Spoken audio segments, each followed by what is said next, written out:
Chat with Traders, episode 146, is proudly sponsored by TradeStation, a fully licensed online broker who have won an absurd amount of awards for the services, the technology, and the professional tools they provide to active traders.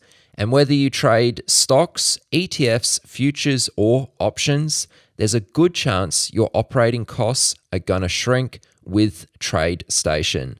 To learn more and open an account, visit tradestation.com/traders. Markets, speculation, and risk. This is the Chat with Traders podcast, hosted by Aaron Fifield. What's good, team? Welcome to the podcast. Last week, as I mentioned, I released the first ever episode without a featured guest. That's because it was the recording of a talk I gave recently. Anyway, this week, I'm certainly making up for it because on this episode, I'm joined by three traders from the data-driven, options trading, performance-based fund, Blackpier Capital. If you've been a regular listener since around about mid-2016, then presumably you'll already be familiar with one of these guys, Ryan Moffett. He's the lead investment manager, and he appeared first on episode 83. He's back. Guest number 2 is Tyler Michalove, who plays a key role in trade execution, and the third guest is Wayne Klump, who heads up research and strategy development. Now, the interesting thing about Wayne is he was a Chat with Traders listener when Ryan was first on the podcast, as I mentioned, episode 83. Ryan made an offhand comment about how they were looking to bring on someone else towards the end. From that, he received something like 200 emails. One of those emails was from Wayne, and now Wayne's become a part of the team at Blackpier, which I think is a really cool story.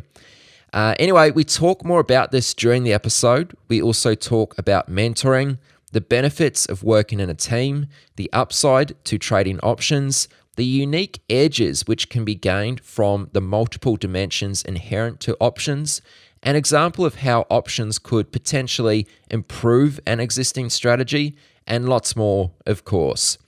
All right, well, let's get things underway. Here is Ryan, Tyler, and Wayne for episode 146. Yeah, no, I think we're good. Guess he's gonna fix it. Jesus. I just think Wayne's getting kidnapped again. Jesus.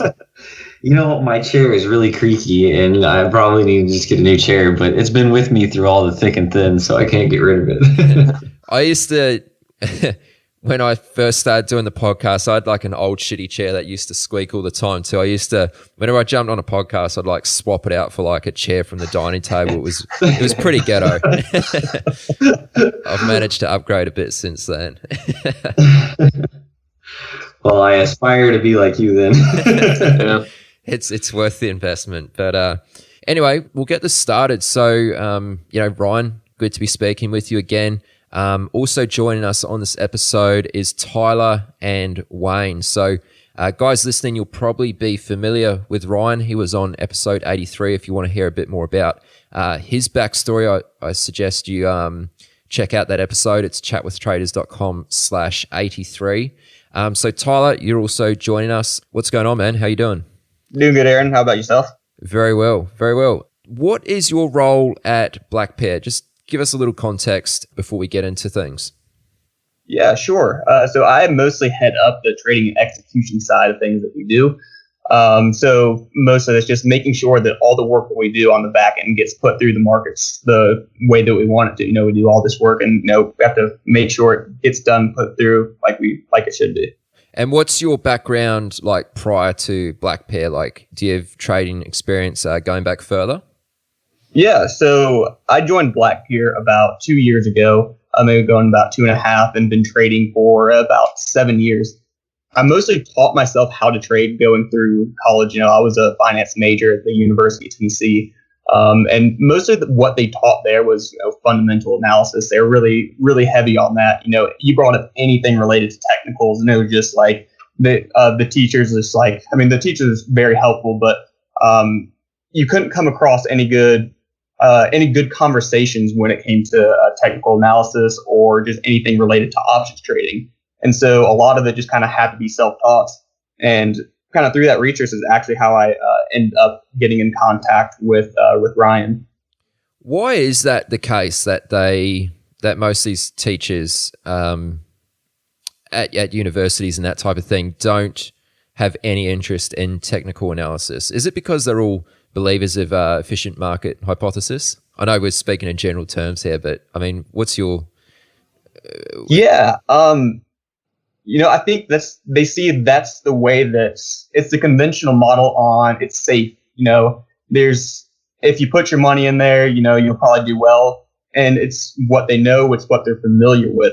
I'm not sure that they're entirely convinced that there's other ways to make money in the market. That, looking at expanding your horizon, even looking at currencies, options, futures. And, they see them as tools to be implemented in portfolios, but how you actually approach the market, they only see that there's a single way to do that. I remember talking to one guy, a really smart teacher, and helped me out quite a bit to get where I was, but you get talking onto like momentum indicators, and they'll refer to academic papers and just saying like that the academic papers prove that it's, not actually viable, when in fact, we know plenty of people who use momentum indicators to make money day in, day out. So I think it's more just the background that they come from in their learning environment. I'm a big believer in the other side that, you can make money through just about any way in the market as long as you put the work into it. And it's just from my personal experience, from what we've seen on our end. Yeah. Yeah, it's funny. Like, I've got a buddy of mine here in Brisbane who is, I'm not sure exactly what he's studying, but it's something in the field of finance, economics, sort of, definitely hits on investing. And it's funny, like, just hearing about sort of the things he gets taught compared to the sort of things that, we talk about, and, the topics that are covered on this podcast and that sort of thing. It's kind of funny. But so also joining us on this episode is Wayne. Wayne, you're the newest member there at Blackpier. How you doing, man? I'm doing great, Aaron. How about you? Very well, very well. So yeah, just bring us up to speed. What's your role at Blackpier? I primarily head up the research and strategy development side. Constantly working on creating new things or finding new edges and looking at the market in different and unique perspectives. Okay, and how did you get onto Blackpier? Like, what was your trading experience prior to joining the team? I started out, my first stock that I actually ever owned, my dad helped me purchase when I was 11 years old, but I never really took it seriously, actually, until about 5 years ago. And once I graduated college, I ended up starting to take it really seriously, because actually that's the career field that I wanted to after I graduated. Sometimes I wish that I would have taken it earlier when I was in college, but after that, I started taking it seriously. I devoted pretty much all my being to it. And then eventually, I actually heard Ryan on your last podcast, and that's how I ended up getting in contact with him. Excellent. Yeah, so that's a really cool story, man. I'm pleased that's worked out for you. And we'll probably get into this a little bit further. Ryan, I want to speak to you a little bit about, what's new since we last spoke. I know that obviously when you were last on, you had a hell of a lot of people sending you emails and that type of thing. I think you made some sort of comment about how you were looking to bring a new person on or something along those lines. I don't remember exactly what you said. But what's new since we last spoke, and what was some of the... I'm interested to also hear a little bit about sort of some of the things you noticed from the emails you received from the traders. Glad to be on again, Aaron. It was fantastic talking again. But yeah, we've had kind of a renaissance here at Blackpier Capital, where we kind of went from a really kind of a two-person shop, me and Tyler really working through stuff, to now we've got Wayne aboard. We've got another operations person, and we're bringing on one more person as well. So over the last, I would say, I think it's probably been 6 months since we talked, Aaron.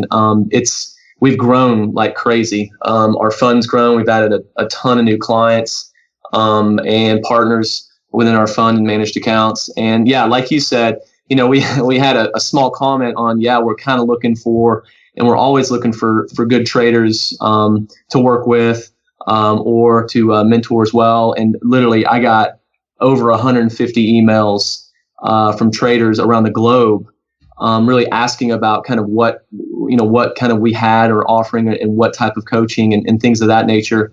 And it was very, very interesting because I wasn't expecting that. When we were talking, it's really almost an offhand comment of we're always looking for that. And really what we found is from the emails is there's just so many traders looking to try to expand what they're doing. And also I think really what resonated with them that I found and what they really kind of told me was, a lot of times, a partner at Goldman Sachs or a partner or lead guy at Citadel or a high-speed trading firm, it's hard for people to relate to that, most people, because most people don't work for Goldman Sachs and don't have the pedigree coming from Harvard, Yale, and don't kind of relate to that. And from where I came from and Wayne came from and Tyler came from and a lot of other traders probably that you've had on is when you kind of do it on your own and from scratch and you really kind of claw yourself up and teach yourself, that's where a lot of people, I think, listening to you, that's where they're coming from. And really when it comes to even starting kind of a private partnership or a hedge fund, it seems so much out of the realm of someone that, that is in Knoxville, Tennessee, or in a small city, or that's not in New York or Chicago or Boston or London or Tokyo. And so I think that kind of related to people. And so I got so many emails on traders asking, how did you do it? What did you do? What sort of things are you doing to grow? Which was fantastic. And, we answer every single email I get when it comes to that, because I was in the same spot and I had to reach out to my mentors. And when I kind of cold called 50 hedge funds, if my 2 or 3 mentors didn't reach out to me, then I wouldn't be where I am. So it was extremely eye-opening to see that. But it's something where, that's the thing about trading. You can do it from anywhere, especially with the internet the way it is. So it was extremely encouraging to see that. But we talked to a lot of traders and we talked to a lot of them about where they are and where they want to be.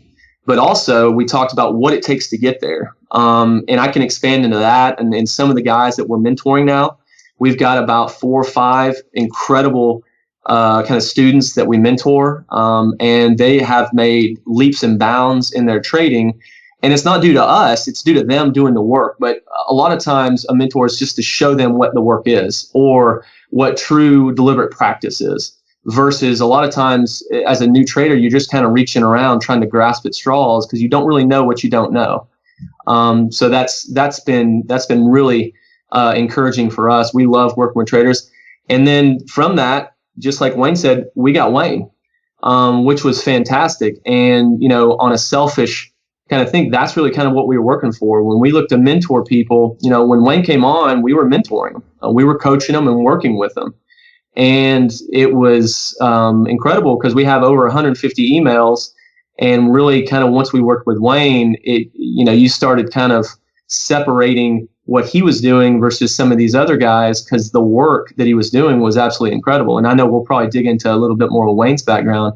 And I can dig into a little bit more of that if you'd like me to. Yeah, well, just before we do so, I want to ask you, just speaking in, I guess, general terms, from these emails you received, you said that some people were kind of like asking you how you did it. I mean, obviously we did speak about that on the podcast at lengths, but questions around that, I presume, and people were sort of under the impression that, starting a fund of some sort is like way out of their league. Did you find that some people had sort of assumptions or limiting beliefs in what they could and couldn't achieve from trading? I mean, it's absolutely incredible what you start uncovering when you start talking to a lot of people about what they think they can and can't do. And I think one of the biggest things I think everyone does is you have these beliefs, and your limiting beliefs, you're only going as far as those are going to allow you. And you hit it right on the head. And I mean, people, when they look at that, they think there's no way they can get there. And really all a hedge fund is a private partnership. That's all it is. And you get people to believe in you and give you money, and then you work with their money. That's all it is. And when you start boiling it down to just really the simplistic version of it, why can't I do that? If I put in the time and I put in the effort and I put in the hours and I put in my 10,000 hours, what is separating me from all these other guys? And what you start finding is all those limiting beliefs are just that. They're just beliefs. They're just limiting beliefs. And once you start breaking that down and you start seeing cracks in the dam of those beliefs, you start tackling them and you start looking at it saying, okay, well, let me maybe expand these beliefs and see what happens. And that's what we try to do with people we work with is, anything you think you can do, go ahead and multiply it by 10. And at least if you fail, you're going to get way further than if you had the original belief. And so that's really what we try to do with ourselves at Blackpier is constantly tackle our assumptions, how much capital we can get per year. What are our assumptions on our return stream? Now, this is one of the biggest limiting beliefs we've seen just in the industry, finance industry, is what you can get on a yearly basis return-wise. And if you talk to, I know you guys mentioned kind of more of the finance, professionals and institutions, and they're saying, well, you can't get more than 8%. Well, tell that to some of my mentors who have annualized 30 to 40 to 50% net after their fees year after year after year. And so this is something that we constantly tackle with ourselves and our beliefs and our psychology, but also with anybody we want to work with. And you're right, Aaron, that was a huge theme throughout the emails is what people already have made up their minds what they can and can't do. And it's incredible that the people that really succeed, they just allow themselves to really go beyond those beliefs or shatter those beliefs and start questioning all of that. And so that's a great point. Yeah, so you briefly hit on it a little earlier, but I just want to go into a little more. Out of everyone who reached out to you and everyone you spoke with, why did Wayne stand out to you? Like, Wayne's obviously come on board now. I mean, what was it that Wayne did which was kind of special in some way? Well, talking with so many people and working with them and when you talk to and you get emails from 150 to 200 people, you start seeing people in all kind of different scales of where they are in their trading. And really what we try to do is, work with people that have traded, but they want to take it to another level. They want to take it to a professional level. And, selfishly, we want to do that because we wanted to bring them on our desk to, diversify what we have, but also bring on some really good energy, really good talent. So, from those 150, 200 emails, we really talked with on a serious level, probably about 50 people. And really what separated Wayne was he really made it very easy for us to make a decision, meaning he did the work that we needed to see before we even asked the questions. So when I talk about the work, one thing a lot of traders do is they kind of do a hodgepodge of different things, maybe listening to the podcast or maybe getting a system. But when I'm talking about deliberate practice and being very clear on the goals for what their strategy or system or portfolio needs to do, and then doing the work in order to get there, meaning the deliberate practice in the day-by-day grind of a back test in order to get the actual results or get a good good example of what results you're going to see, talking about the drawdown of a strategy, your expectation of results. Is it scalable? What type of liquidity you're looking at? And so something that literally is plug and play. And so when Wayne did that and we really worked with him, kind of going through the mentor, it got to the point where there was no more questions to ask. Just bring him on the desk because he did so much work. 10,000 hours of work on what he was doing. And it was very easy for us to understand what he's doing because he did the work to clarify it. And then also just all the data points we needed. We are a very data-driven firm, meaning I want to see 50 or more, close to 1,000, if possible, data points in order to show me what this strategy is going to do. He provided that. And anything that we asked for, if he didn't have it, then within a week, he would go through, and when he talks about dedicating his life, he literally did dedicate any free time he had because he was working a job as well in order to do this. And this is really what separated him from the other traders who said they did the work but couldn't provide it or, wanted the easy way out. And I'm not saying all the traders we work with are doing that, but there was just a very distinct difference in what we saw. And it's the same thing that I saw from Tyler. and hopefully it's the same thing my mentors saw from me, is someone who doesn't talk. They just do. They just provide. They just show. They kind of work through their actions, not so much with their words. And so it was a really easy answer. And, I don't know if that was a specific answer, but that really is what clarified it for us on very easily to bring them on the desk. And then, from that point on, it's a personnel thing, making sure he works well with the team in place. And that's been like gangbusters. That's worked very well. And then I think Tyler's going to probably hit on that, just really working as a team. But it's been great since bringing him on. Well, let's shift back to Wayne. So Wayne, let me ask you, why did you want to become a part of Blackpier? And the reason I'm asking this question is just to find out a bit more about your motivations and what you saw as an incentive of actually joining, in this case, a fund or a team, and what about the kind of situation appealed to you? Yeah, actually, when it all started, the whole reason I got into trading in the beginning was actually an enormous amount of student loans that my wife and I piled up. And I was looking for a way out. And I started flipping cars at first, because actually at the time I was operating an automotive shop. And so that was kind of the path. But then I started going back into the finance world. So anyways, as I kept on going through that, I decided I 100% committed to the idea that, look, I'm just going to do this for my living. I'm going to do this with my life. I'm going to, and actually the original idea was that I'm going to create a hedge fund myself, and I'm going to do my own thing and build this. And then so when I heard Ryan on Chat with Traders, I'm like, man, this is already someone that manages a hedge fund that can help me get going in that space. And so anything was almost to the point where it was like, okay, well, how many times do I need to jump? What is this? What do I need to do to go in this direction? And, I'll just go.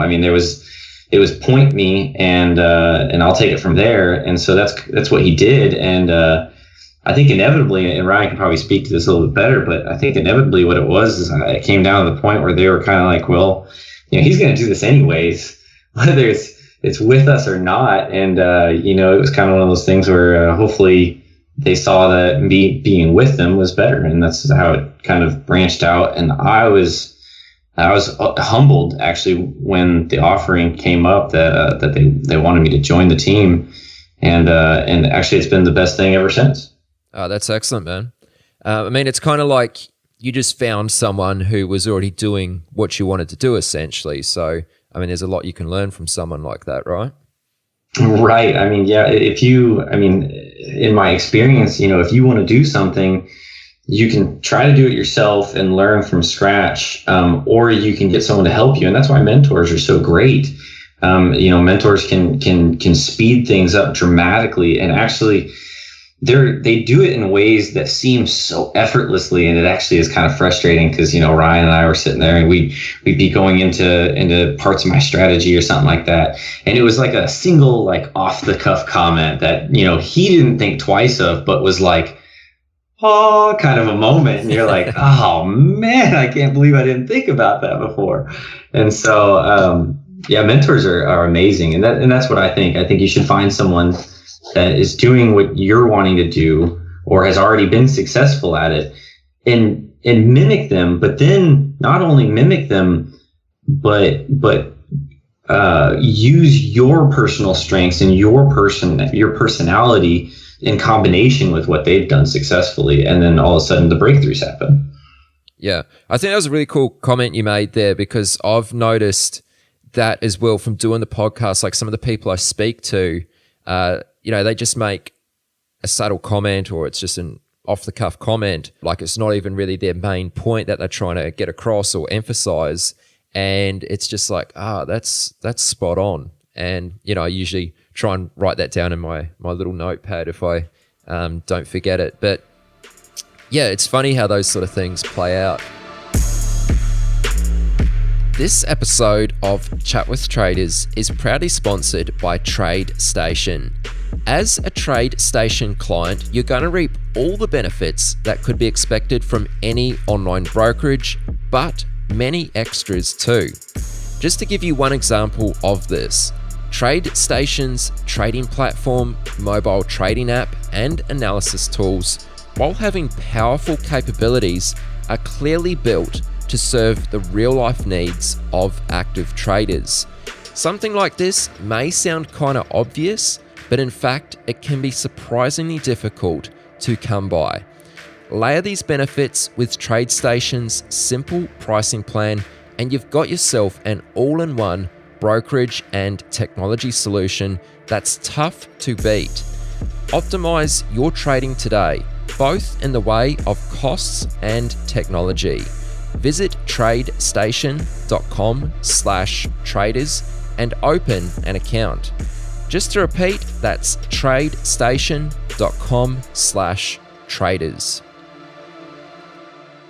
I want to ask you, just totally off topic, how did you go flipping cars? I mean, I haven't spoken to anyone who's tried flipping cars before. How'd that work out for you? I mean, it worked out fine. I mean, before trading and options trading and everything, I was actually a master tech, and that's how I paid my way through college. And even then, it didn't pay for everything through college, but it definitely helped. And so I got my master technician through college, and since that, they offered me as an operations manager after I graduated, and so I did that interim until I became a trader. But I needed some extra money because I needed to take care of student loans, not necessarily just for mine, because I had that planned out, but my wife's on top of mine was too much for us. And so I was trying to figure out an extra way to do that. So flipping cars. But then what happens is you're still breaking your back, and the return is great on money if you're doing the right thing, so you can normally, double your money or so. But the volume is the issue, and volume in trading is significantly better than volume in flipping cars. It takes a lot of time to flip 1,000 cars. Tough to scale. So you were obviously trading options before you came on board with these guys? Yeah, significantly. I mean, I traded my own account for many years before I was with Blackpier, and before trading options, actually, I did algorithmic trading using patterns and ETFs, and that's kind of how I started, was algorithmic, and I was very conscious of curve fitting models and stuff like that. And so then I kind of tailored that along with the business courses that I took during college, and funny enough, behavior analysis. It's amazing how much behavior analysis and satiation and all these terminologies actually provide insight into what the market's doing, because in essence, it's not necessarily economics per se, like the fundamentalists think, although I think there is a space for fundamentalists, especially long term, but short-term trading is much more about human behavior, more so than the actual fundamentals of the market. So you said there, if I heard you correctly, you started out trading ETFs and then slowly gravitated towards more option-based strategies. How come? Well, so it's the pathway to options was kind of strange, actually. So I was doing algorithms on ETFs, and you start running into. So I started running into volatility products because there was an edge on like UVXY, VXX, and then also the volatility futures as well. And so as I started dabbling, more and more into these other things, because I'm always trying to look for a new edge somewhere.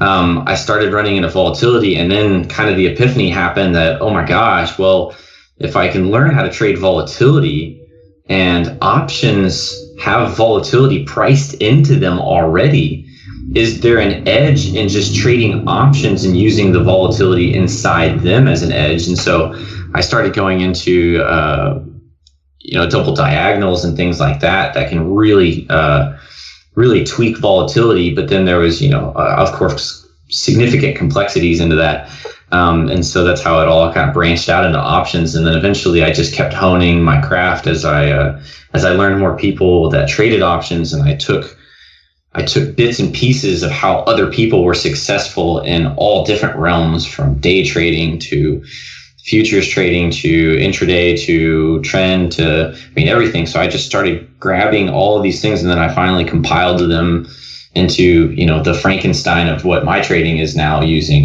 derivative options. Okay. So we'll pick up on options again in a bit. Tyler, I don't know if you want to jump in here, but I'd like to speak a bit about the team aspect, if you will. So, you guys are a fund, but there's only a few of you there. Usually when, I think probably a common misconception, when people hear the word hedge fund, it sounds quite big and monstrous. You guys are almost like a startup in some ways. There's just a few of you there. How do you use that to your advantage? With what we do, it wouldn't be possible to do it without the team that we have. Every single one of us has a very distinct personality and something different that we bring to the table. One of our strengths, or one of my strengths, might be a spot where someone needs help in, or every single one of us contributes something a little different. One thing me and Ryan realized pretty quickly when we first started trading together is that there was so much emotion involved with our trades, and what we did is, we just switched accounts. I would trade his accounts, he trade my accounts, and all of a sudden there was very little emotion involved in trading. We'd look at the strategy, say, okay, this is what we need to do, and we'd follow it perfectly. But the second we were trading our own account, and it's like, oh man, it was just night and day when we made that switch, and we started adopting more and more of these things. We would start to cover up our profit and loss. We'd only look at the market a certain time of day to kind of put these firewalls in place to where we could follow our strategies exactly the way that they needed to. And as we got to working more and more together over a longer period of time, we figured out where my weakness is at, where it might be someone else's strength, and vice versa. For me, it's like with my personality, it's easy for me to look at a pair of rules that, Wayne comes up with and just follow it. Okay, this is what needs to be done. This is because I know the work that's gone into it. I have the trust in Wayne that he's done the work. We've all vetted the system and, just execute it the way it needs to be. And every single one of us has these different things we're pulling on constantly back and forth to make sure that, everything that we put in gets comes out the way it needs to. Right. Now, I'm not sure if this is a good question to ask you, but I'll ask it anyway. We'll see how it goes. How do you guys tackle problems and challenges and that sort of thing? Like, do you have a certain way that you address problem solving? It kind of comes, it depends on in what context. Like, let's say, I guess we'll use one of the most recent strategies that we're developing. Our most recent strategy that we put into the fund was for a black swan event. So, we want to protect our portfolio if the market, we have a 1987 crash, we just gapped down 20% overnight, and there's nothing that we can do about it in the meantime. It's always been, it was kind of a worry in our portfolio. We want to make sure we had it covered. But the one thing that we really do when we're approaching a problem is just making sure our goals are defined. Because, when we're creating the strategy, there's, hundreds and hundreds of ways that we could end up protecting ourselves, but our goal for it was we wanted to have a strategy that had, a 0% drag on our portfolio, meaning that it's not going to take away from our absolute returns in the strategy. And so there's so many ways that we looked at this, and it was a long process to go through, but because if we stay focused on the goals that we set for ourselves, which is something that Ryan does incredibly well with, like his biggest contribution to this team is his vision that he has for Blackpier and his ability to keep us focused on the goals that we're trying to get. And as long as we keep on that, the problems kind of take care of themselves as long as we stay focused on those goals. So I just want to pick up on your comment there about this type of strategy that you've recently implemented to, I guess, protect yourselves in Black Swan events or to capitalize on a Black Swan event. Can you just explain that a little further, like what you mean by that? So with the way we trade, we trade options on broad-based indices, like S&P 500, Russell 2000. And, we have a wide range of profitability to the upside and the downside.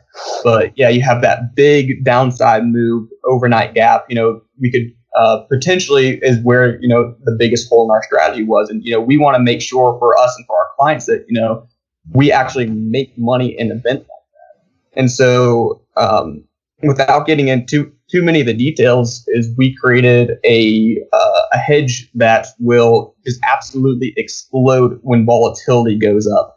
We have a little bit of movement to the downside, but it's mostly a volatility hedge that we've created, and we've done that through positioning the option structure in the most optimal way to take advantage of that huge volatility spike that you'll get. So we don't even need that huge 1987 crash to happen. It just has to be a larger move in volatility. Okay, so how often does this strategy trade? So it's continuous. It's always on, because you can never expect a black swan event to happen. You can't predict. You always know that it's going to happen, but you can't pinpoint what's going to happen or when it's going to happen. So you always have to have it on. But it's easy to do. Like, the most common example is buy a put. And that will give you downside protection. But buying a put is an absolutely terrible strategy. It'll protect you and all, but over the long run, if you are constantly shelling out premium and spending money to have this protection, it gets very expensive to do that. And so our whole goal was, we wanted to create a strategy that when the market moves down or you have a large spike in volatility, will make money that we can have on all the time, but without creating a drag on the portfolio. Now, it took quite a bit of research into this, a lot of work on all of our parts to develop this strategy, and some help from just any source we could get. But it goes to show that it sounds like it's kind of not possible to do it. Why should you be able to have protection for free? But if you put in the work and look for the nuances of the market and just really define your goals and see what you're trying to do, it's possible to create some pretty incredible strategies. Yeah, I guess that's one of the advantages of using options, is there's all these three different dimensions to the product, which is something I want to ask, I guess, maybe Ryan a little bit more shortly. But as we're talking about the team aspect here, now, you guys are all remote now. I know Tyler and Ryan, you guys were working together up until recently, but all three of you are remote now. How does that work? What sort of technology do you guys use to stay in touch throughout the day? Is there any challenges to doing things this way? And why do you even prefer to work remotely? I guess I'll take that. So yeah, it actually was a fantastic getting Wayne aboard, because it really gave us a test on what that was going to be like. Me and Tyler have been working together side by side for the last 2.5 years. And so going from that to working with a trader that is across the country, literally, he's located in Seattle, 3 hours behind. So it was a little bit getting used to it. And, we really utilize WebEx. We crank out WebEx on a daily basis because we're talking with Wayne all the time. And so now, because of WebEx, we use Slack as well. So those two things we really utilize a lot for us. So that really keeps us going. Obviously, you've got Skype as well. WebEx works really well for us because you can record it as well. So that helps us with any training or anything to that regard. So we utilize those quite a bit. But now with Tyler moving, so he's moving across the country as well, there really literally is no change. It is no big deal. I've talked with Tyler since he's been gone just as much as I talked to him when he's going to be here. And we're looking to add another person here in Knoxville as well. So we'll have another person in the office as well. So we've really got all our bases covered. But the strengths of having people in different locations is really fantastic. First of all, you have redundancies. We have redundancies. We've got traders on the East Coast, in the Midwest, and on the West Coast. So literally, if the Eastern Seaboard shuts down, we are covered in the Midwest and on the West Coast. So it's great for redundancies. Also, just capital raising. When we are taking on new clients and partners, we serve a very specific purpose for our partners and clients. But, being in different areas, we're able to get the word out on exactly what we do and how we add value to our partners. So with the guys being on the West Coast and me being more on the East Coast, it gives us kind of a lot broader range in order to raise capital and help add value to more and more clients and partners. So and two, kind of being away and being in different areas, and really distinctly different areas. Again, all this really with the team, it just brings all different dynamics, and Tyler really talked about the team. One thing that we really gain is just different mentalities, different psychologies, and you have a mastermind network. Basically, the mastermind principle is when we get together and we start talking about ideas, and Wayne starts spitballing about a new strategy, and then Tyler asks questions about vetting it, and I'm asking questions about the goal and the vision of it. You start developing. That's where some of our best ideas have come out of. And this is where we really, with people listening or traders, getting together with a group and getting a mastermind group together and start getting people with similar visions and similar ideas, but different backgrounds and different psychologies. It's just, you get incredible ideas that come out of that. And so what we found, and I think that's one of the biggest reasons that Blackpier really has exploded over the last 6 months, is because the people we've gotten on board. We had two, we added one, 2 + 1 actually equals 5 or 6. Because when we get together, those ideas really explode. So being remote, really, you never can kind of reconvene or repackage the energy that you get when everyone's in one room. But we do have a lot of strengths kind of working remote with redundancies and also kind of the different atmospheres as well. So it works very well for us. And especially with the technologies utilizing WebEx, 10 years ago, we probably wouldn't be able to do it the way we do now.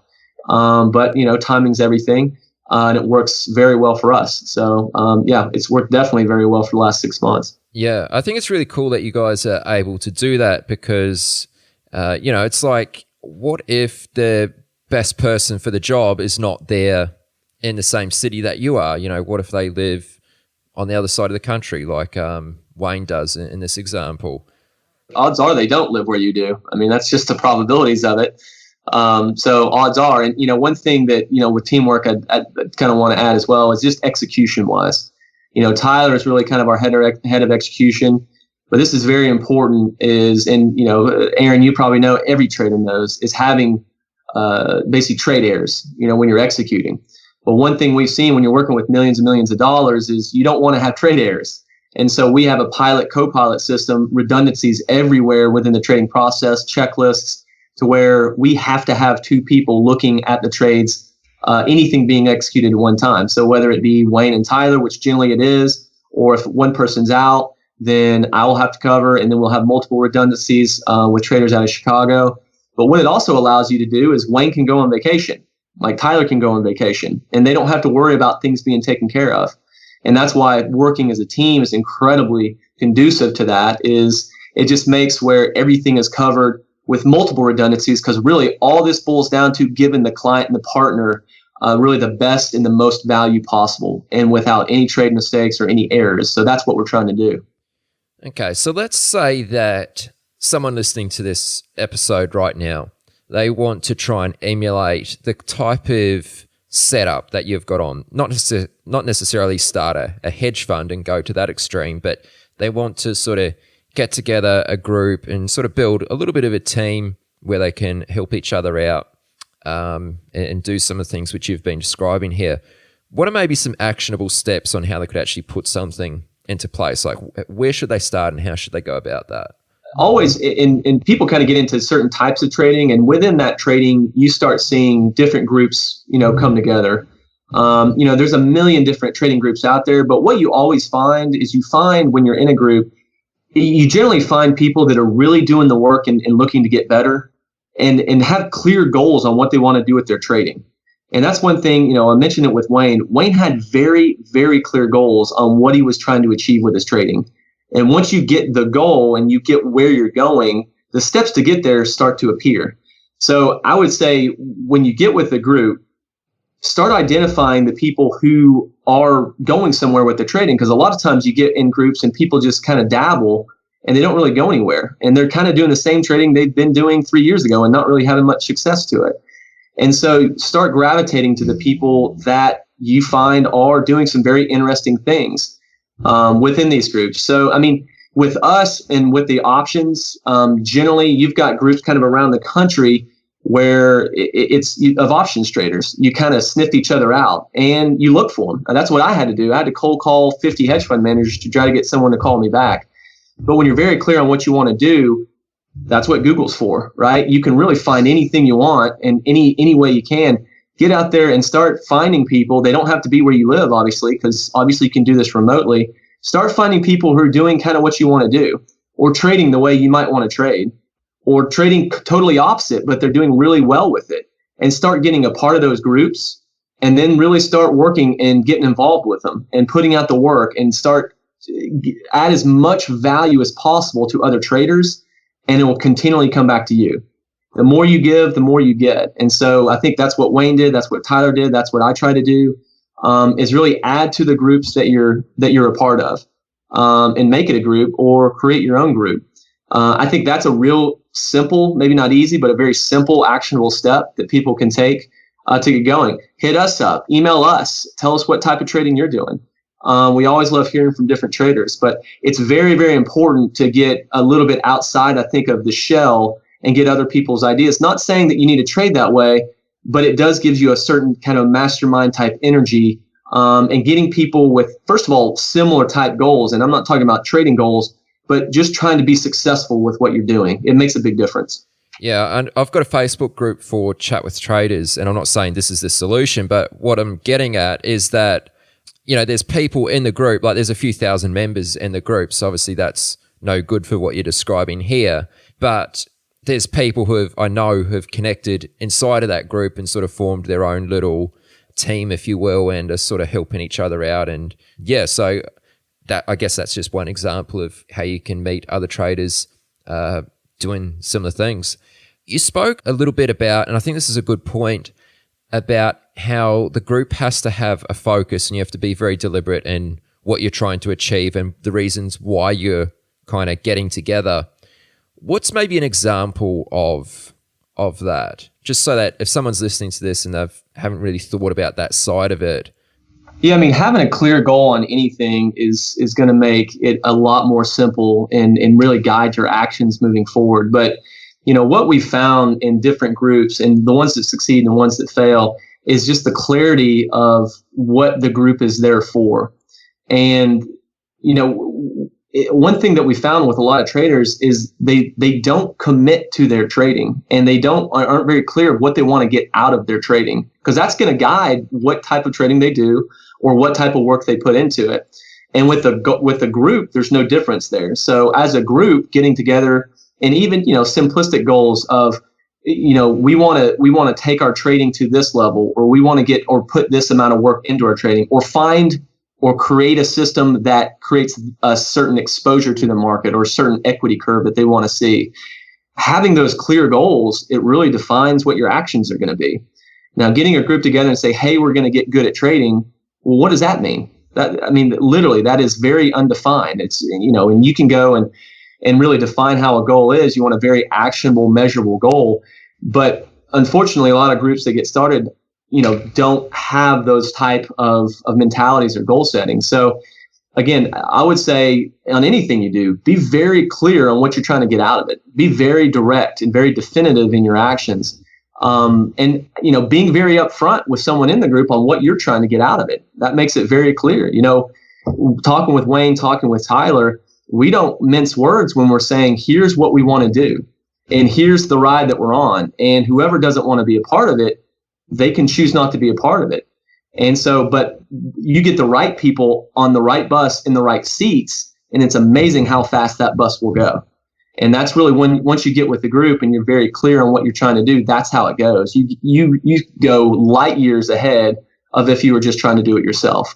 Long answer to a short question, but, you know, I think that's a big difference of what we found with the groups that really do really well, or the trading shops that do well and the ones that don't. It's just the clarity of purpose. Yeah, absolutely. No, I think you hit on a lot of really great points there. So I guess the last thing I'd really like to go into with you guys is speaking about options. Okay, so your fund, I believe, solely trades options. Now, I don't trade options myself, but one of the things which I do find quite interesting is how people actually use options. So maybe could you just give us a better understanding, help us to better understand your reasons for choosing to use options? Yeah, I'm going to hit just a little bit on this, and then I'm going to let Tyler or Wayne kind of interject, because obviously they are incredibly detailed when it comes to knowing very in-depth options. But one thing that we do for our clients and partners is utilizing options. Most people with their portfolios are long the market to go up. So we provide a exposure to them of something that's going to do incredibly well when the market goes sideways, down, even gradually up. We give them something on a small portion of their portfolio does really, really well when the rest of their portfolio isn't. And what options allows us to do is it allows us to create any type of exposure to the market we want. We can be very, very flexible with it. And what most people utilize options are very simplistic cover calls, or selling puts or buying puts. What we do when you get into the more complex stuff is you really can, once you understand, now it takes a good foundation of understanding that, but you can really create any type of exposure or really a type of equity curve that you're looking to, as long as you're very clear on what you're trying to do. So that's really what we kind of do for our partners and clients at Blackpier, is kind of create that something that is actually hedging and diversifying their portfolio. And obviously we're only performance based, but so we work with that. So Wayne, if you want to dive in and kind of give you a little bit more on that, but that's kind of an overview of really what we do, kind of a mindset of why we utilize options. Yeah, I mean, I could take it from there. There's something about returns as well that I want to go into. When you buy and sell stock in the traditional two-dimensional up-down model, the growth of the asset is actually the way that you're going to make your money. Whether you buy low, sell high, or sell high and buy low, or buy high and sell higher. I mean, it doesn't matter. You've got to have just that single movement. But in options, the beauty about that is you can sell extra value over that growth because of extrinsic value in options.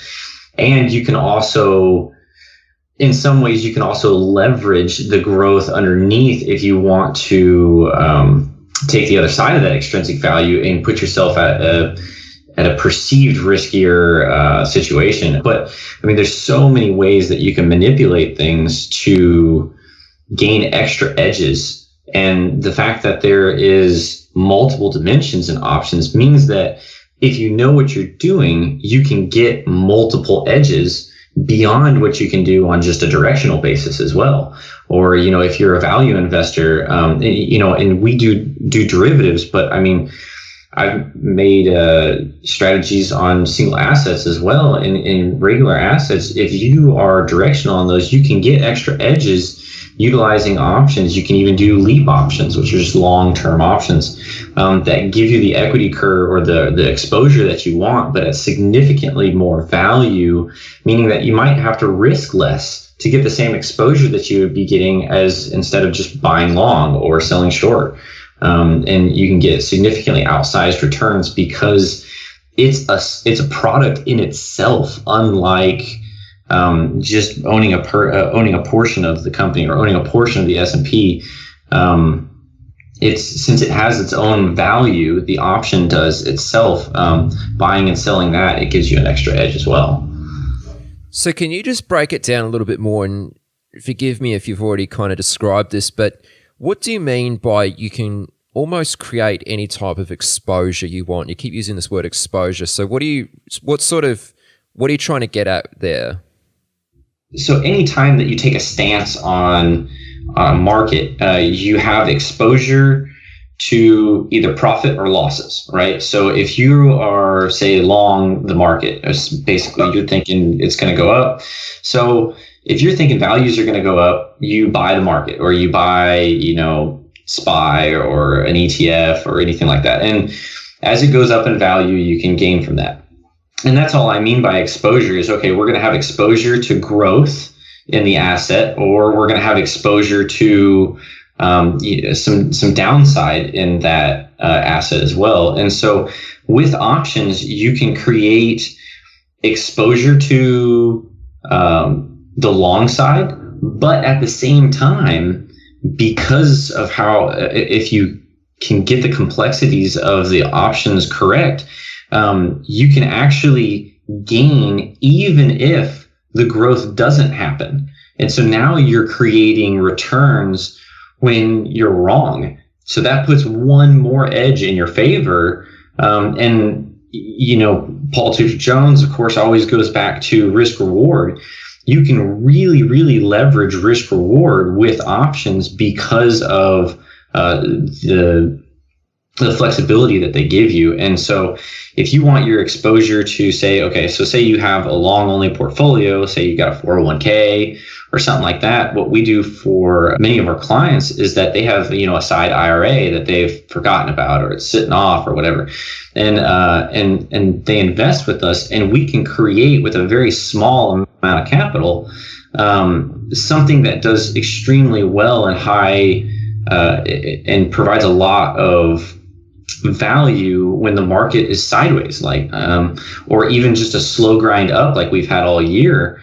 And then also when the market starts to come down or reverse, say like a 2008 or 2007, not necessarily the crash times, but even in the crash times we can do well. But you can offset their entire portfolio with a very small amount of capital, and that's the flexibility and leverage that options give.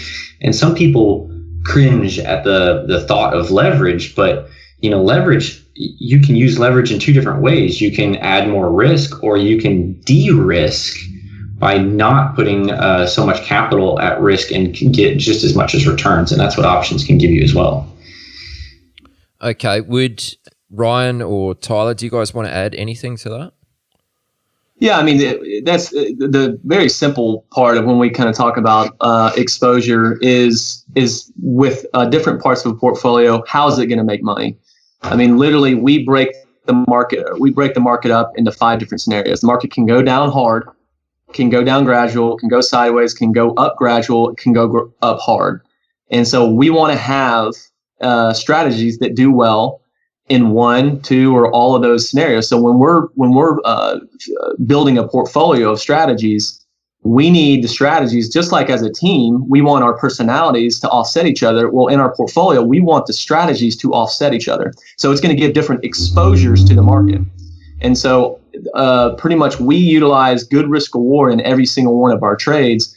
But, within our portfolio, we'll say we run 3 strategies, actually 4, including the overall portfolio hedge, but 3 main strategies. Well, one of our strategies gives incredible exposure within a high volatility environment. It just mops up, does incredibly well. But it does struggle with a market that shoots straight up to the upside. Well, we've got another strategy that does very smooth. It smooths out very returns, but the overall return is much less than, say, some of our other strategies. But it's real smooth, very smooth equity curve. And then we have another strategy, which is actually the one we have kind of pulled in that Wayne has kind of championed. And it's an incredible alpha generator. It takes market environments into context. We take a market stance, utilize the options, and give incredible edge. Now, the thing with that strategy is we're right half the time, we're wrong half the time. But the trade management allows it to be the biggest actually earner of any of the strategies. And then what we do is we put the strategies together and kind of utilizing modern portfolio theory to give us the most efficient equity curve with risk reward to give us the right exposures for what our goals are for the strategies themselves, for the portfolio. And so the nice thing about options is like, okay, well, do I want something that's going to do well in an up market? I can create that. Do I want something that does well in a sideways market? I can create that. And so that's really what we do day in, day out is we've got the strategy we utilize. But right now, I mean, in our test kitchen, we've got 2 or 3 other strategies that we're grinding through to get the data points to see if we want to add them to our trade desk or maybe at some point add them into the fund.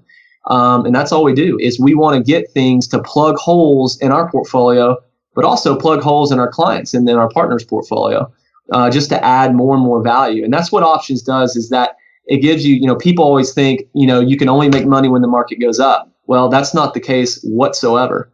It's utilizing options. You can get great risk reward, have less risk, more reward, and really create strategies that do well in really any environment that you can think of.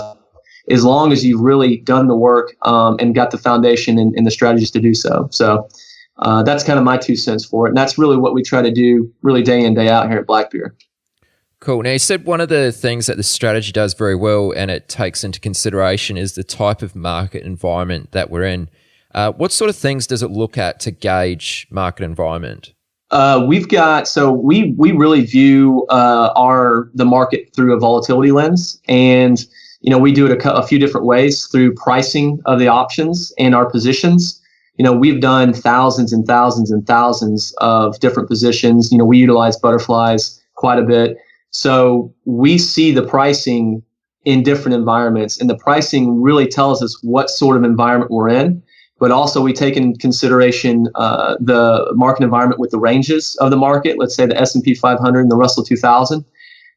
We look at different ranges where we're in with that, the ATR. So we're taking in consideration what the volatility and the pricing of the options is telling us, because that's really kind of the undercurrent of what the market makers are saying. And then we put that really kind of on top and overlay that on top of what the charts are telling us, or what the different ranges, pattern targets, things of that nature is telling us as well. So we kind of view it through a couple different lenses, but really quickly, with the pricing options and the skew curve, which is getting a little bit more in depth, but we really see that as well with the different volatilities going up and down the options chain. And that's getting, again, a little bit more in depth into it, but we really view it from a lens of volatility and the pricing of the options.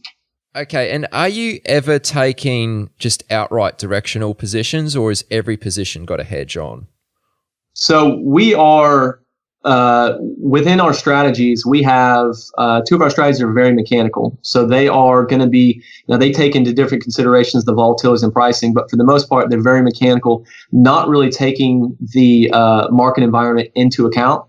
Our other strategy does. And depending on whether what the volatility is doing or what is the environment doing in the markets, it'll take anywhere from a bullish, bearish, or neutral stance. Now, if it's bullish or bearish, it is definitely taking a directional bet. So when Wayne kind of talked about the different edges you can get, the nice thing about options is you can have 3 to 4 edges in your favor. So with this strategy, generally, we're right 54% of the time, wrong about 46% of the time. So we've got about a 4% edge that we have with the direction. The rest of it is really trade management. So on those bets, we're going to have direction in our favor, time in our favor, volatility in our favor. And so on those is when we can get really very, very large winners in that type of strategy. But we will take very directional bets in certain circumstances with that strategy. Okay. So generally speaking, most of your trades have a hedge on, like the directional ones probably make up a lesser portion of your portfolio. Yeah, so generally we're going to be, like I said, we're going to allocate a certain allocation to the different strategies. And when we say something is hedged, first of all, our portfolio is always going to be hedged for the Black Swan event. We'll always have that on. That's going to be overall with the portfolio. With each strategy itself, with each one of those, we're going to have very wide ranges that the market can move and still be very profitable. So, hedge is kind of interesting that, yes, sometimes the overall portfolio is always going to be hedged, but for the most part, our strategies really take advantage of ranges because the market can move around a lot, and the way that we trade, we can take advantage of a massive kind of range with most all of the strategies. But if we get into where we see opportunities with one of our strategies, which takes directional bets, if we see an opportunity or a confluence of indicators that says we have edge here to take a directional bet, yes, we will. Now, that won't be a large part of our portfolio because it doesn't need to be, because the risk reward is so good on that the returns are so good with taking very little risk that it doesn't need to be a very big part of the portfolio. Just like our strategies don't need to be a big part of our clients' portfolio because we do outperform with it. So we do kind of look at that. We do take directional bets, and but for the most part, in all of our strategies, we're going to have a very wide probability range and have several edges in our favor. Now, you've brought it up several times. You've thrown around the term risk to reward, and that's one of the, I guess, advantages of using options is that you can get a great risk to reward. You also certainly hear some horror stories about people who have used options and things have gone terribly wrong. Obviously, presumably more people who are newer to options fall victim to that sort of thing. But, how do you get a good risk reward? Like, I mean, I'm sure it's very easy to get that risk reward wrong and really do some damage as well. Yeah, Wayne, you want to jump in, or Tyler? When I first started trading, I got into options, and that was very much me when I first started trading. I would think I would have a good risk reward. So, like, let's take a credit spread, like a put credit spread. So you'd be bullish on the market, and there's like a 90% probability that you can make money. That sounds great. That's awesome, but you pick up like $100. Awesome. You'll do that for 2-3 months, and then you just get wiped. You have a big down move and you just get smacked in the face. You wipe out, almost that entire couple of months worth of trading. And, you see like, okay, you think you're getting good risk reward on that because you have like a high probability trade, but that might not actually be the case. Over a long period of time, like over the last 10 years doing a put credit spreads, that's a great strategy. You'll make money. But you kind of have to understand that every once in a while you're going to get smacked in the face. But what we look at with the good risk reward is we look at how much cash is actually in the market. So we view everything through the option structures. So most of our trading and research and strategy development, we're looking at the actual structures themselves and saying, okay, how much cash are we putting in the market versus what's the absolute max risk reward? And in between that, we're managing the T+0 line. I think that's one thing that, at least when I really got into kind of the professional level of trading, is one of the biggest changes I made to improve the trading was looking at the T+0 line. What's going to happen today and, within the next couple of 3 days, and really managing that line, because that's where a lot of your risk reward is. And, kind of getting like, I guess, another example would be like, the strategy, I think the strategy is just fine. Like doing a covered call, if you own stock and you're trying to generate some extra income, selling a call against it might not be all that bad idea. But if you're looking on a pure risk reward standpoint, you can do the exact same thing, create the exact same exposure in T+0 line with a ton less capital. So you can do a bullish vertical and have the same exact risk in the market, be able to make the same exact amount, but you would have all your cash. You don't have to own the stock, so you get to keep all your cash, but you get to make the same amount of money. So either you can take that cash and do something else with it, maybe do something if the market goes down and make something there. If the market sits still, you can put on another position. So, this kind of goes back to why we really enjoy options. There's so many things that you can do with it to really maximize your risk reward. Let's do this. Let's say that I wanted to develop an options trading strategy of my own. How would you suggest I go about this? Like, what are some of the first things I should do? The very first steps to developing any kind of strategy, and it goes beyond options, is you got to know the why. You got to know what you're trying to accomplish with what you're doing. So if you just go into and find options that generate money, that's all fantastic and fine and dandy, but what'll end up happening is you're just going to get a Medusa's ball of things that happen, and they really don't work in tandem with anything. So if you can sit there and say, okay, well, my portfolio is long and I want something that's going to, do well in the downturn, or, hey, my portfolio is long, but, I want to leverage that. Okay, well, that's great. You can do that too if you want something that's going to do well sideways. So anyways, so once you get the why, then you can work from there. So like a really short example, some people kind of joke with me about this, but I'm always optimizing, and I'm trying to figure out a way to develop a strategy that does 1,000% a year. And, like I said, you might laugh, but it really quickly, you rule out certain things. Just by having that one goal, is a covered call strategy going to be able to produce 1,000% a year? Well, I don't have any record that it can. So then what can? Well, I think the only thing that can get that kind of leverage would be, like a something that's negative theta, or positive Vega strategy or something, so then he starts leaning you into a direction that you have to go because of the types of returns that you're trying to get or the types of environments that you're trying to produce those returns in. So like during a really high volatility time, flash crash areas or 2008 or, even the bottom of .coms, these crazy swings in the market are really scary for some people. But if you're trying to generate 1,000% a year, they're really easy in those situations because the market has so much movement to that you can leverage movement. Now, at the same time, you can also get your face ripped off because when you're wrong, it sucks. So that's when risk reward and trade management and honing in the strategies are so important. And then also, just like what we do with our clients, is position sizing within your portfolio to make sure that you're matched really well on modern portfolio theory, that you're really high risk, high returns types of strategy that you're hopefully developing is, a small portion of your portfolio, while you have other things that have low drawdown that are going to produce your, bread and butter that just kind of are there no matter what. And you'll get a better equity curve out of that and a stronger portfolio in general. So when you're trying to develop something or when you're developing something in the very beginning, answer the why.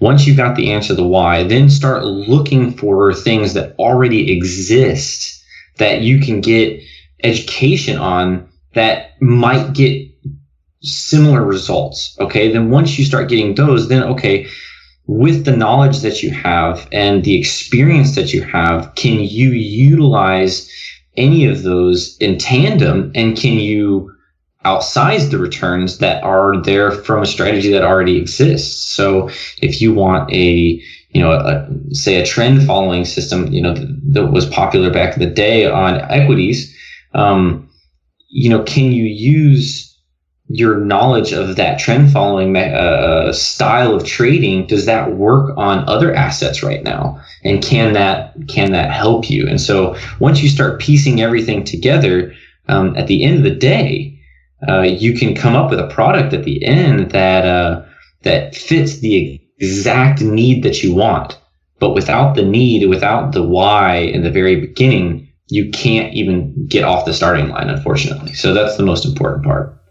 No, I think that's a great answer, Wayne. As crazy as it sounds, I think that's kind of a good way of approaching what seems to me like a good way of approaching strategy development, like as a way to like almost instantly remove certain things which aren't going to get you your objectives, as a way to sort of filter out things right at the beginning, so you don't, I guess, waste time on things which are never going to get you the type of goals or reach the objectives that you're trying to reach. Yeah, I mean, it's funny you say that, because I mean, we've worked with traders that are frustrated about their results, and because they're not getting what they're wanting, and then you just simply ask them, well, what kind of styles are you trading? And then they say, well, I'm trading this, and I've only gotten 8% or 10% a year. And you ask them, well, what do you want? And then they have to think for a second, because they never quite answered that in the beginning, but some do. And so then you get well, I want 25% a year. And they go, okay, well, has whatever you're trading, has it ever done that? And they go, well, no. Well, then of course you're going to be frustrated doing that. So, start looking exactly where you need to go. And that can take years off the frustration of your life. So I guess a slightly different question. Let's say I have a strategy, which I do, which trades the SPY, okay, the ETF. Now, I just trade the SPY, like the actual ETF. So I'm just interested to hear like what either one of you would suggest is how you could potentially improve that strategy by utilizing options, like just speaking and I guess from a high level. I guess the question is kind of getting on to what Wayne was talking about, kind of define improve. Is that more return? Is that lower risk, lower drawdown? Just what type of improvement would you be looking for? Let's just run with the example of high returns. Okay. Tyler, you want to get in? Wayne? I can take it if you guys don't want it. It's one easy way that you could do is buying a really deep in the money call. So you can get the same exposure to the SPY without actually owning the SPY with just buying a deep in the money call, but it will cost you about half the amount of your capital. So let's say, okay, now you have half your capital left, and you can do whatever you'd like to with that. I'll pass this over to Wayne. So Wayne, if you had half your capital, what would you do with it in the SPY? If you're making money off of the SPY, and I'm assuming you'd just be making it on the upside or maybe market timing. Is that correct, Aaron? Essentially, yeah, it's a long only strategy. Okay, long only. So if you want to amplify, so now when you go long, instead of purchasing the stock outright or purchasing the ETF outright, you can do actually very similar to what Tyler said. You can buy a deep in the money call, and then you can even sell an out of the money call that might flatten out it might take away the drag of the option decay. And now, yes, it does cap out the amount that you can make to the upside, unlike having the unlimited returns of having just being long only. But then when you get down to it, then sell a call that 98% of the time, and I'm not saying a 98% probability out of the money, just 98% of the time, the market's never gone that far, from where you are now or something like that. And then so now you can start leveraging those ranges that you're talking about. So now you can start getting some premium decay off of that, and that can also boost returns. And then you can go even heavier on your directional timing in that, the way that you go long is during extremely high volatility times when the market has downturns. So, people will talk about the buy the dip moments, right? Well, the buy the dip moments, what normally happens? Well, in the SPY, it's traditionally a springboard, right? You get this build up all the way down, then all of a sudden it shoots like a rocket. Well, if it shoots like a rocket, you don't want to be in something that caps potential to the upside, kind of like the strategy that we were just talking about. So why not in those situations when the environment is acting exactly like what I was just talking about, and those strategies start to switch over to something that does extremely well in the explosive. So like maybe a very light out of the money call that might have a little bit of shorts ahead of it that offsets some of the cost of that call. So that way it's not too much of a drag. And then what happens is when you get that explosive move, your volatility will get pumped up in the call that you just bought that's just slightly out of the money because it'll do well in that type of environment. But then as soon as things start slowing down, your shorts will actually start coming in, so it'll offset that drop in the call, and then you can switch to something else because now your environment changed. Now the springboard is gone, and so you can all of these in tandem, and once you piece them together and you have ways to determine and justify the type of environment you're at, and you stay very consistent with those, and you take into account the ever-changing market internals and how they'll be different tomorrow than they were yesterday, and make sure that your concepts are very, very, very concrete, and that literally it would have to break the market in order to nullify your assumptions. You can really, really outsize those returns that if you're a long-only type of SPY buyer. Did that answer your question, hopefully? Yeah, it did. It really did. I guess probably a little bit beyond my understanding of options. I mean, I'm a bit of a self-confessed dummy when it comes to options, but I think you've given me something to think about at least, and probably many others who are listening to this. So, no, I appreciate that answer and you sharing that with us. So, anyway, guys, we're getting on a bit. We should probably wrap this up here. Is there anything either of you would like to add before we close things out? Wayne, Tyler, I'll add something. I don't know if you guys wanted to add anything. I think that what Wayne was talking about last is kind of really underlines, why we work together as a team. Ryan had asked the defining questions, help clarify what we're working on here. filtered on down through the line to where we have a strategy that, you probably could implement. It's really amazing what happens when you get a group of people together who are working towards a common goal. It truly is amazing, and I'm just happy to be working with these guys. Yeah. We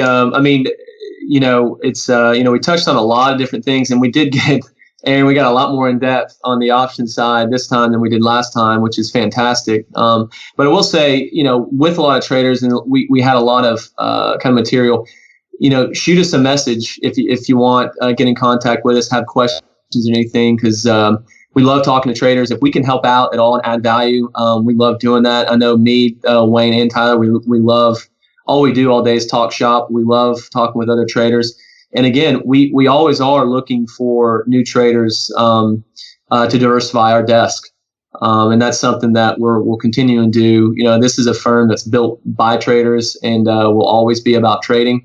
We, unfortunately, within the industry, what we've seen, especially in the larger hedge fund industry, if trader, quote unquote, is a bad word. You've got to be an investment manager. And kind of what we've seen is if you're not a true trader and you're managing risk reward, then you're not doing it the right way. We've seen some of the most incredible, quote unquote, investment managers, and they're traders, and that's what they are, and that's what we call ourselves. And we're proud to be that. So, I will say, from your Chat with Traders podcast, I received, a huge asset within Wayne, and because he did the work. And, I want to thank you, Aaron, for having that, because that was a big asset and a big improvement to Blackpier. So I just want to give a big shout out to Aaron for having the podcast. No trouble, man. Most welcome. Okay, very good. And if someone wants to get in touch, what's the best way to do so?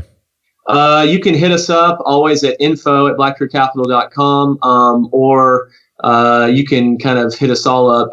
Do you have show notes, don't you, Aaron? I do, yeah. Yep. Okay, if you want to you can throw our emails in there as well. You can throw mine, rmoffett@blackpiercapital.com, as well. And but yeah, hit us up anytime. We'd love to talk about it anytime. Okay, and I know many listeners are on Twitter. Are you guys also on Twitter? We are. Tyler, what's our Twitter? That's a good question. I think we're Blackpier Capital LP. We're not too active, but we do shoot out some stuff every once in a while on there if we think it's worthy of sharing with the community. Yeah, and head to our website and sign up. What we do is we send out kind of volatility updates. Obviously, we dive into volatility quite heavy, but we do send out updates and we send out articles. So you can go to our website, www.blackpiercapital.com. Go ahead and sign up. We have a blog. I think we've got some really good articles on there as well. But again, if anyone wants to hit us up, they can hit us up through there and sign us up, and then we'll shoot some info to them. Okay, and I will just mention, actually, in case there's any confusion, Blackpier is spelt B-L-A-C-K, as in black, and pair is P-I-E-R, correct? That's right. Okay, good. Just checking I didn't get the I and the E around the wrong way. No, you're good. All right, guys. Well, I appreciate you doing this, and it's been good chatting. Thank you very much. Thanks, Aaron. Yeah, thank you so much, Aaron. You've reached the end of this episode of Chat with Traders, but rest assured there are more episodes loaded with real market insight and zero hype on the way soon. So to stay updated with each great new release, subscribe to the podcast in iTunes, and we'd love it if you'd leave a rating and review. We'll catch you next time on Chat with Traders.